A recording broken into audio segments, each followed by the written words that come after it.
अब बात करते हैं ड्रग्स केस की, जिसमें आर्यन खान की आज एनसीबी रिमांड खत्म हो रही है, लेकिन आर्यन को हिरासत में लिए जाने को लेकर बड़ा सियासी बवाल शुरू हो गया है। एनसीबी के सीनियर लीडर और महाराष्ट्र सरकार में मंत्री नवाब मलिक ने कहा है कि एनसीबी ने आर्यन खान को फंसाया है, उन्हें जानबूझकर निशाना बनाया गया है। आर्यन के बहाने अब एनसीबी का अगला टारगेट शाहरुख खान है। नवाब मलिक ने यह आरोप एनसीबी के 2 गवाहों की पहचान के आधार पर लगाए हैं, जो आर्यन खान और दूसरे आरोपियों की गिरफ्तारी के वक्त एनसीबी टीम के साथ मौजूद थे।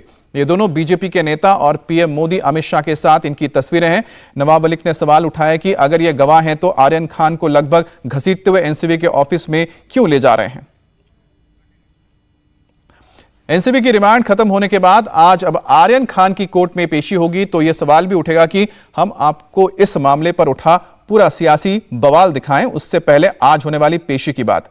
आर्यन की पेशी पर एनसीबी रिमांड बढ़ाने की मांग करेगी, तो बचाव पक्ष कस्टडी बढ़ाने का विरोध करने के साथ आर्यन की जमानत की भी मांग करेगी।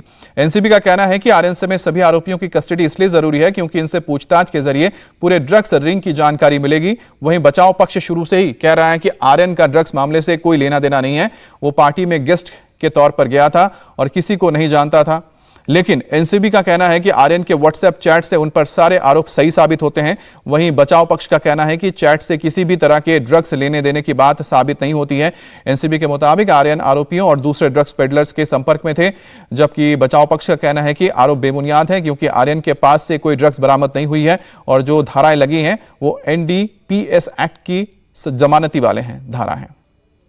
आर्यन की बेल और एनसीबी रिमांड बढ़ाने को लेकर बहस के बीच नवाब मलिक के आरोपों से सियासी घमासान मचा हुआ है। उधर कोर्ट में बेल और रिमांड को लेकर बहस होगी तो यह सवाल भी उठेगा कि आरोपियों को अरेस्ट करते वक्त एनसीबी जो 2 गवाह ले गई वो बीजेपी के नेता निकले। इसके पीछे क्या कोई साजिश है? क्योंकि नवाब मलिक ने सवाल उठाए हैं कि अगर वो गवाह थे तो आर्यन खान को एनसीबी दफ्तर में लगभग घसीटते हुए क्यों ले जा रहे थे। इस पर बीजेपी ने कहा है कि नवाब मलिक कानून को अपना काम करने दे, मामले से बीजेपी का लेना देना नहीं है। लेकिन नवाब मलिक अपने आरोपों पर कायम है। अगर ये एनसीबी का अधिकारी नहीं तो इस व्यक्ति को, एक व्यक्ति जिस पे आरोप है कि वो ड्रग इस्तेमाल करता है या उसके पोजीशन में ड्रग मिला तथा कथित, उसे वो घसीटते हुए एनसीबी कार्यालय में कैसे ले जा रहा था, ये एनसीबी को बताना पड़ेगा कि इसका और एनसीबी का क्या कनेक्शन है।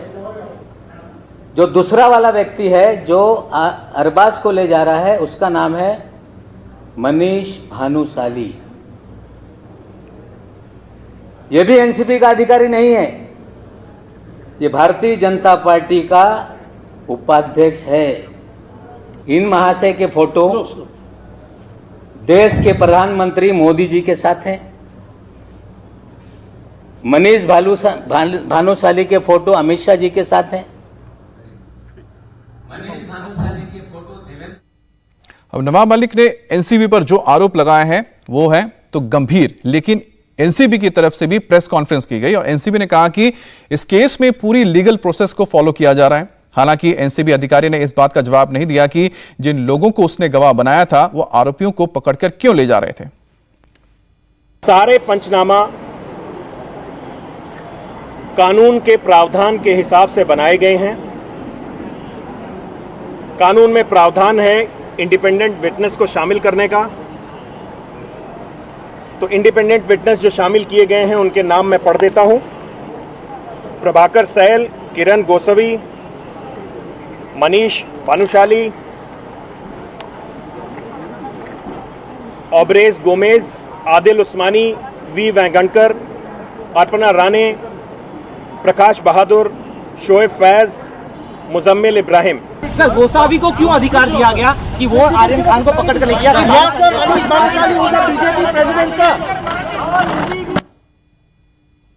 एनसीबी ने इस बात का जवाब नहीं दिया कि गवाह आखिर आर्यन खान को पकड़कर क्यों ला रहे थे। नवाब मलिक ने कहा कि टीम में दोनों गवाह बीजेपी के आदमी थे और इनकी तस्वीर पीएम मोदी से लेकर अमित शाह और देवेंद्र फडणवीस जैसे शीर्ष नेताओं के साथ थी। इस पर देवेंद्र फडणवीस ने कहा कि नवाब मलिक का दुख दरअसल कुछ और है। नवाब मलिकांच्या पोटात एनसीबी का मामला सामने आते ही नवाब मलिक के पेट में दर्द क्यों होता है, इस बारे में मुझे कुछ बताने की जरूरत नहीं है। वो आरोप करते ही रहेंगे। सवाल ये है कि ड्रग्स था कि नहीं, ड्रग्स की पार्टी हुई कि नहीं, इस पर बात करने की बजाय वो पता नहीं क्या क्या बात कर रहे हैं। नवाब मलिक का दुख अलग है और वो दुख क्या है आप सबको पता है, लेकिन मैं उस पर बोलूंगा नहीं। मैं बोलूंगा तो उनके जख्मों को कुरेदने जैसा होगा।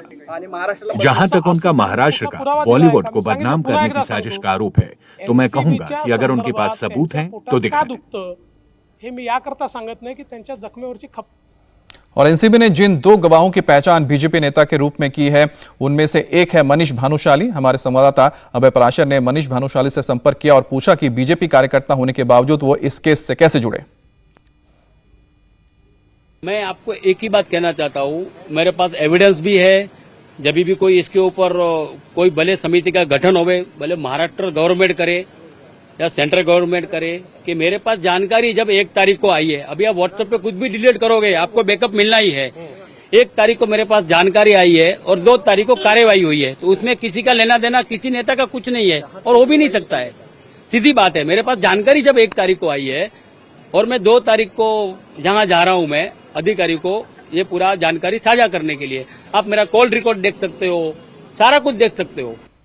इंडिया टीवी हर वक्त हर जगह डाउनलोड करने के लिए सर्च करें India TV news Google play store या ऐप स्टोर पर।